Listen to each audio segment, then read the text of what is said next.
नमस्कार, स्वागत आहे तुमचे आमच्या चॅनेलमध्ये। आवाज महामुंबईचा, शोध बातमीचा, कौल मनाचा। चला तर मग आमचे चॅनेल शेअर करा, लाईक करा आणि सबस्क्राइब करा। धन्यवाद। जगद्गुरू रामानंदाचार्य स्वामी नरेंद्र महाराज सेवकांची दिंडी निघाली नाणीजकडे। महाराष्ट्रातील रत्नागिरी जिल्ह्यातील नाणीज गावातील जगद्गुरू रामानंदाचार्य स्वामी नरेंद्र महाराज शक्तिपीठ येथे गुरुभेटीसाठी विविध भागांतील सेवक मोठ्या श्रद्धेने रवाना झाले आहेत। आज मुंबई गोवा महामार्गावरून भगव्या पताका खांद्यावर घेत गणिगणी गणात बोत असा जयघोष करत सेवकांची दिंडी श्री क्षेत्र नाणीज दिशेने रवाना झाली आहे।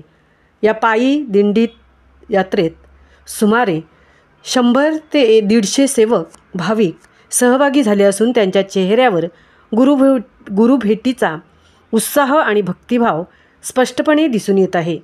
भगव्या पोशाखात हातात भगवा ध्वज घेतलेले हे सेवक गुरूंच्या दर्शनासाठी निघाले आहेत।